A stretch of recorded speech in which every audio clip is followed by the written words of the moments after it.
जब अल्लाह ताला की तरफ से ऐद करदा एक फ़र्ज़ की अदायगी का वक्त हो तो फिर उसके सामने सादक की क्या हैसियत है। अब इसकी तफसील में जाने से पहले औज़ु बिल्लाहि मिनश शैतानिर रजीम बिस्मिल्लाहिर रहमानिर रहीम अस्सलामु अलैकुम व रहमतुल्लाहि व बरकातहू। आप देख रहे हैं गुरचानी चैनल और मैं हूं अब्दुल लतीफ़ गुरचानी। हमेशा की तरह इस दुआ के साथ कि अल्लाह ताला आप सब पर आसानियाँ फरमाए और आप सबको आसानियाँ तकसीम करने की तौफीक अता फरमाए। आमीन सुम्मा आमीन। आज आपसे एक थोड़ा सा शिकवा भी करना है कि आप मेरी वीडियोस को देख तो लेते हैं, आपकी बहुत बड़ी मेहरबानी है, लेकिन लाइक करने में, शेयर करने में, सब्सक्राइब करने में या बेल के निशान को प्रेस करने में आप कंजूसी कर जाते हैं। खैर, शायद ये मेरी इन वीडियोस आपको अच्छी नहीं लगती। मंजिल मुझे मिले न मिले इसका गम नहीं, मंजिल मुझे मिले न मिले इसका गम नहीं, मंजिल की जुस्तजू में मेरा कारवां तो है। आज जिस शख्सियत का मैं ज़िक्र करने लगा हूँ उस शख्सियत के बारे में यानी बाबा कौम हज़रत क़ायद आज़म साहब ने भी फरमाया था कि नवाब साहब, यानी उनकी मुराद नवाब बहावलपुर सर सादिक मोहम्मद ख़ान अब्बासी पंजुम थे, कि नवाब साहब पाकिस्तान के बहुत बड़े मोहसिन हैं। आज हम अपने सरकारी हर ऑफिस में क़ायद आज़म साहब की तस्वीर तो लगाए बैठे हैं, लेकिन जिनके मुतल्लिक क़ायद आज़म साहब ने फरमाया था आज हम उनको भूल चुके हैं। भूलेंगे क्या, उनके तारीख़ में भी नाम नहीं मिलता, क्योंकि अब इसकी चंद वजूहात हैं जो मैं आगे चल के बयान करने की कोशिश करूँगा। नवाब साहब ने पाकिस्तान के साथ इल्हाक़ किया। जब हिंदुस्तान तकसीम हुआ तो 565 छोटी बड़ी रियासतें थीं और हर रियासत को ये अख्तियार दिया गया था कि हर रियासत अपनी पसंद या अपने हदूद अरबा को मद्देनज़र रखते हुए जिस मुल्क के साथ चाहे वो अपना इल्हाक़ करे। तो इंडिया ने नवाब साहब को बहुत बड़ी ऑफ़र्स दी, लेकिन नवाब साहब ने उनकी हर ऑफ़र को ठुकराते हुए पाकिस्तान के साथ इल्हाक़ किया और पाकिस्तान पे एहसानात की एक भरमार की। शुरू में तो पाकिस्तान का ख़जाना खाली था। तकरीबन 1.5 या 2 माह की तनख्वाह भी नवाब साहब ने अपनी रियासत के ख़जाने से, यानी सरकारी मुलाजिम जो पाकिस्तान के थे उनकी अदायगी की, अपनी फ़ौज पाकिस्तान के हवाले की, अपनी गाड़ियाँ पाकिस्तान के हवाले की, अपनी इमारतें पाकिस्तान के हवाले की। और सबसे बड़ी बात यह है कि जब पाकिस्तान की यानी करेंसी मारज़ वजूद में आ रही थी तो उसकी गारंटी भी नवाब साहब ने दी थी, कई मन सोना दिया था। तो नवाब साहब के मुतल्लिक तो कई किताबें लिखी जा सकती हैं। अब मैं स्कूल में भी पढ़ा हूँ, कॉलेज में भी पढ़ा हूँ, कभी भी हमें नहीं ये नवाब साहब की शख्सियत के बारे में या नवाब साहब के बारे में या उनके एहसानात के बारे में कोई आगाही नहीं दी गई, न ज़बानी और ना ही किसी किताब में। तो चाहिए तो ये है कि इतनी बड़ी शख्सियत के मुतल्लिक यानी प्राइमरी से लेके यूनिवर्सिटी तक या इससे आगे भी, बल्कि ये भी हो चाहिए तो अगर हक तो इस तरह यानी अदा होगा कि नवाब साहब पर PhD भी होनी चाहिए। आज जैसे शख्सियत पर चंद लोग यानी PhD कर रहे हैं, तो ये नवाब साहब में भी, ये नवाब साहब के यानी मुतल्लिक भी इस बारे, उनकी शख्सियत के बारे में सोचना, ये जो भी हुकूमतें आती हैं, हुकूमत पाकिस्तान का फ़र्ज़ होता है, भले कोई भी हो। तो नवाब साहब की तो रहमदिली की अब मैं क्या अर्ज़ करूँ, लेकिन नवाब साहब की जहानत के बारे या उनकी रहमदिली के बारे में या उनकी सादगी के बारे में भी मैं आज एक बात आपके साथ शेयर करने लगा हूँ।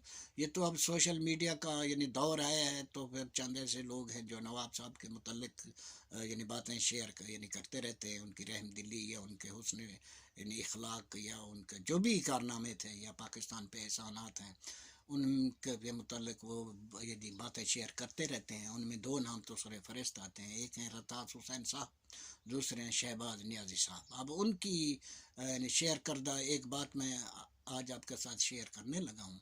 नवाब साहब ने सादिक गढ़ यानी पैलेस में भावलपुर में एक यानी मस्जिद तामीर कराई थी, जो कि बादशाही मस्जिद लाहौर की तर्ज पे तामीर कराई गई थी। آج بھی یہ مسجد الحمدللہ موجود ہے. آپ وہاں جائیں، وہاں دیکھیں کہ کتنی خوبصورت مسجد ہے. وہاں اندر آپ جب داخل ہوتے ہیں تو اتنی خوبصورت کشیدہ کاری کی گئی جو لگتا ہے کہ آج ہی کی گئی ہے. افسوس یہ ہے کہ آج وہ مسجد ویراں ہے، وہاں کوئی نمازی نہیں ہے. کوئی کا دکا ہوں تو ہوں. تو اب جب نواب صاحب اپنی ریاست میں سادہ گڑھ پیلس میں موجود ہوتے تھے تو نواب صاحب نماز اسی شاہی مسجد میں پڑھا کرتے تھے، کیونکہ بادشاہی مسجد پہ طرز پہ بنائی گئی تھی، اس لیے اس کا نام بھی شاہی مسجد رکھا گیا تھا. تو پھر حیران کن بات یہ ہے کہ نواب صاحب ہر 15 دن یا ایک مہینے کے اندر اندر آرڈر کر دیتے تھے کہ اس امام مسجد کو نوکری سے فارغ کر دیا جائے، اور اس کی تنخواہیں، جو اس کی تنخواہ بنتی ہے، جو بھی اس کے حقوق ہیں، اس کے علاوہ اس کو انعام بھی دیا جائے. تو یہ سلسلہ کافی عرصے چلتا رہا. جو بھی امام آیا مہینے کے اندر وہ اس کو فارغ کر دیا جاتا تھا، پھر اس کی جگہ پہ ایک نیا امام لایا جاتا تھا.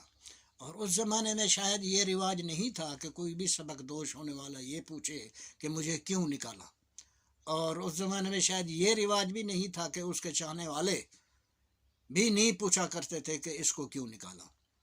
اب یہ سلسلہ کافی عرصہ چلتا رہا. پھر ایک ایسا امام مسجد میں آیا، امام مسجد بھی آیا جو کافی عرصہ امامت کرتا رہا، وہ ٹک گیا. تو پھر آپ کو پتہ ہے کہ ہر خاص آدمی کا کوئی خاص بھی ہوتا ہے. پھر ایک ایسے ہی خاص آدمی نے آخر ایک دن نواب صاحب سے معلوم کر ہی لیا کہ نواب صاحب پہلے جو بھی امام آتے تھے وہ آپ 15 دن 20 دن کے اندر حکم نامہ جاری کر دیتے تھے کہ اس کی جگہ پہ نیا امام لایا جائے، لیکن یہ امام صاحب تو کافی عرصے سے امامت کر رہے ہیں. تو اس کے متعلق پھر نواب صاحب نے ایک بڑی خوبصورت بات کی. تو نواب صاحب نے کہا کہ پہلے جو بھی امام آئے، اگر مجھے کبھی نماز پڑھنے کے لیے مسجد میں آنے میں دیر ہو گئی تو وہ میری انتظار کیا کرتے تھے. اب جب سے یہ امام صاحب آئے ہیں، اگر کبھی میں لیٹ بھی ہو گیا ہوں تو انہوں نے میری انتظار نہیں کی، انہوں نے وقت پہ نماز پڑھا دی.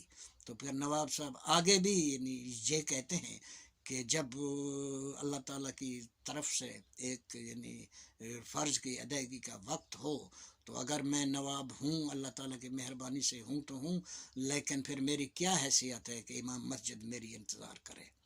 تو نواب صاحب اگر چاہتے تو وہ ہر آنے والے امام مسجد کو یہ کہہ سکتے تھے کہ بھائی اگر مجھے نماز میں آنے میں مسجد میں آنے میں دیر ہو جائے تو آپ نماز پڑھا دیا کریں. لیکن نواب صاحب کی سوچ اور خواہش یہ تھی کہ کوئی ایسا امام اس مسجد میں آئے جو جب وقت نماز ہو جائے تو وہ نواب کسی کی یا کسی نواب کی انتظار نہ کرے، کسی انسان کی انتظار، بڑے وہ جتنی حیثیت والا انسان بھی کیوں نہ ہو، اس کی انتظار نہ کرے بلکہ نماز وقت پہ پڑھا دے. یہ تھے جی نواب بہاولپور سر صادق محمد خان عباسی. کیونکہ ان کا تعلق میں پہلے بھی بتا چکا ہوں کہ جنوبی پنجاب سے ہے، سرائکی بیلٹ سے ہے.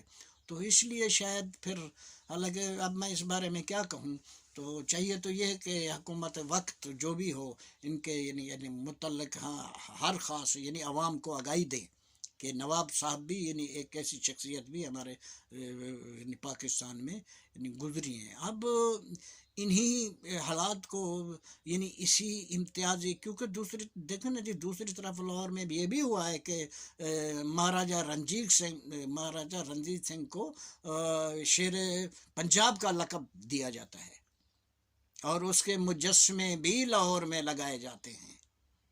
اب بھی اسی امتیازی سلوک کو دیکھ کے تو پھر یہ جنوبی پنجاب کے لوگ یہ کہنے میں حق باجانب ہیں کہ ہمیں سرائکی صوبہ دیا جائے.